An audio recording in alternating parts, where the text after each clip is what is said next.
Well, it's opening morning of Desarae's rifle elk hunt. We backpacked in about 4 miles last night. Got here around last light. There are some elk around. We bumped into 2 different groups coming in here. The last one was only about probably 250 yards from camp. And we were kind of able to sneak in here without spooking them too bad, I think. And then this morning we were hearing a few bugles off in a different direction, so see if we can get on some this morning. It's also Desarae's birthday day, so. I just would like to get an elk for my birthday. That's it.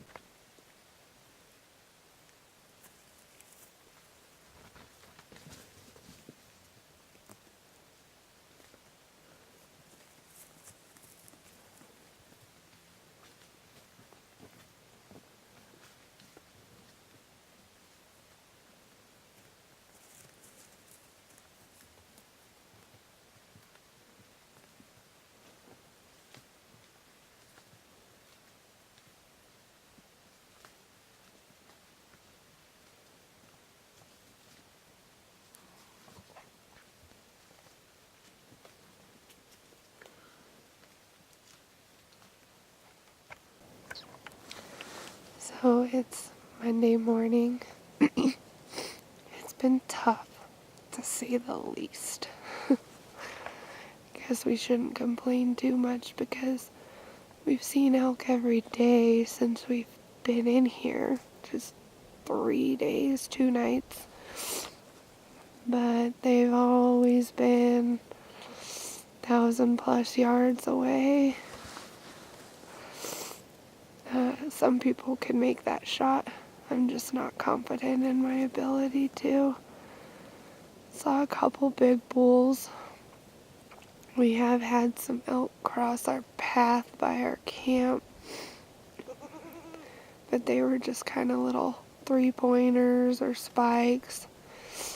First morning we did have a 5x5 walk past our camp, but we decided not to shoot it.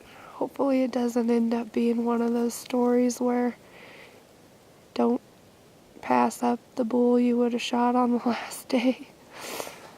Yeah, but we'll get there.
Did you have one? Yeah, Oh, I got off.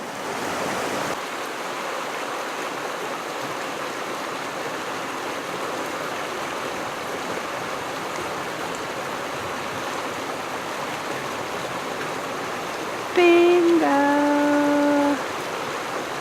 Lunch. Yum.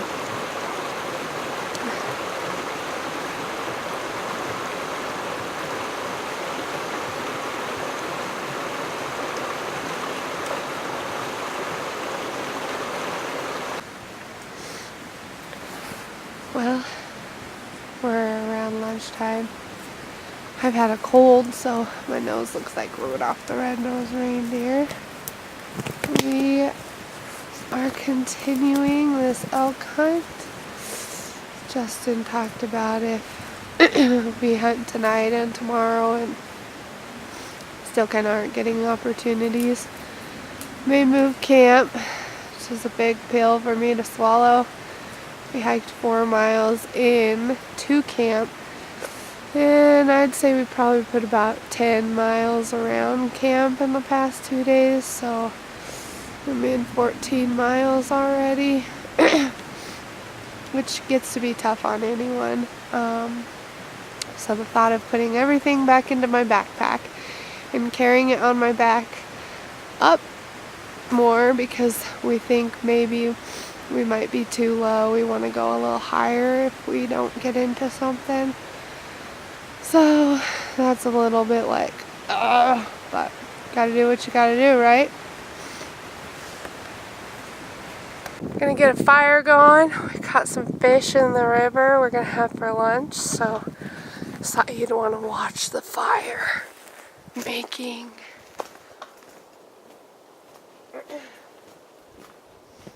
Got some small dry branches here. I'm sick, so I packed some Kleenexes in, so I actually use them to start the fire too. Hey, use it if you got it. I'm gonna go ahead and set these small twigs on here too.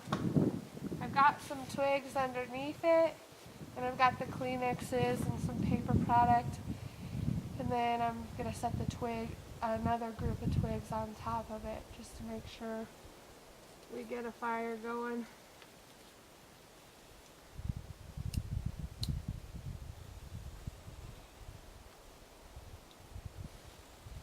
Get out.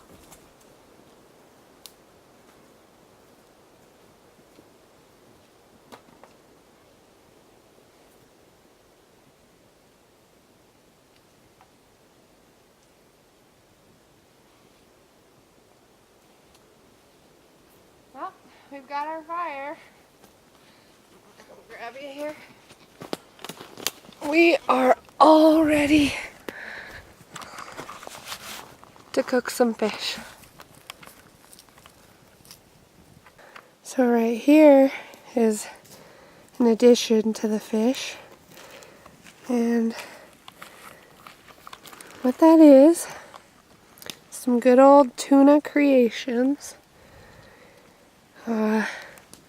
Get some mayonnaise. Sorry, I already used it. Typically I steal them from the gas station. They always have mayo. If you want to, I know some people put mustard in their tuna. They would have that there too. So yeah, I just take some of those. I mean, you're usually stopping at a gas station before your trip anyways, and then there's some crumbled crackers in there. It's delish. In case anybody ever wondered what it's like to have goats in the backcountry.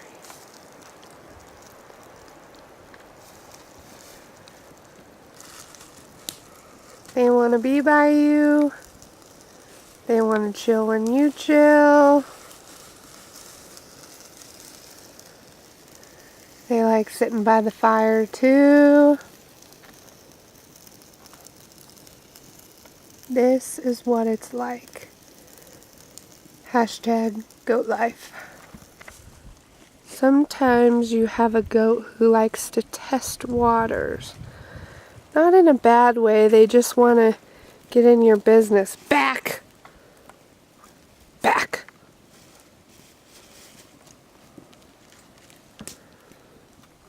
small little water bottle, pack it in empty, solves your problems.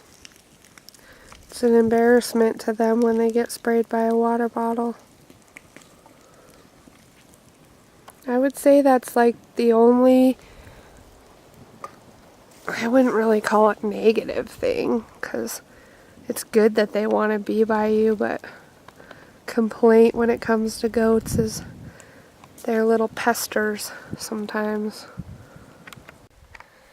I also wanted to do a small segment on backcountry beauty for women. As you could tell, my nose is extremely chapped. My hair is somewhat of a ratted mess. And I have no makeup on. None whatsoever.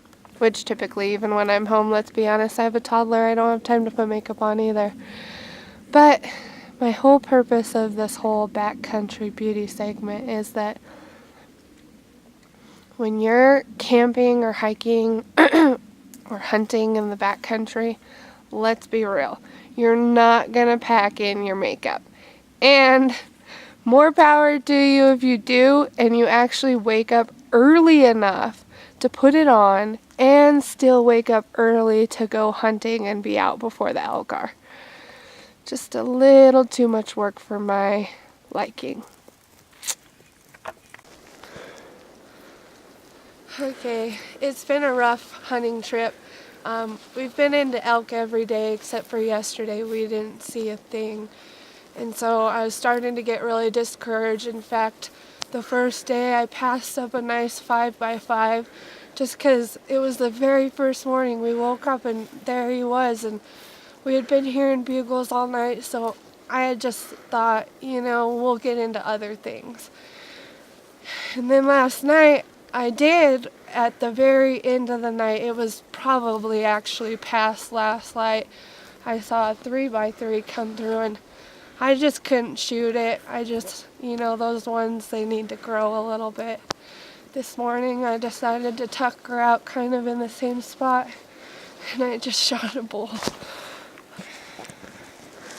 So we saw some cows come through earlier. Yeah, we did see some cows come through earlier, and I was a little discouraged. I'm thinking, gosh, a bull's not going to come through here, but I decided to sit here. Justin wanted to go look over at another ridge, and all of a sudden these cows just come out, and I see this bull in the mix of all of it, and I was like, that's it.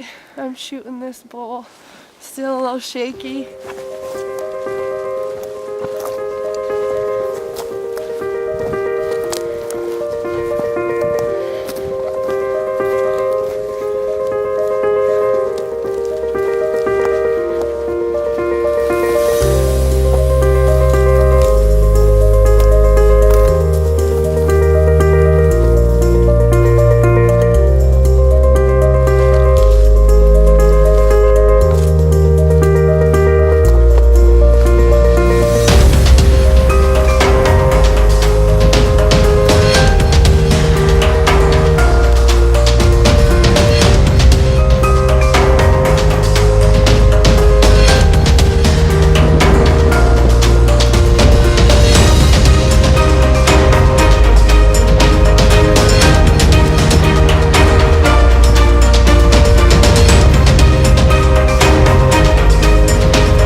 As Stephen Ranella or Giannis would say, any concluding thoughts?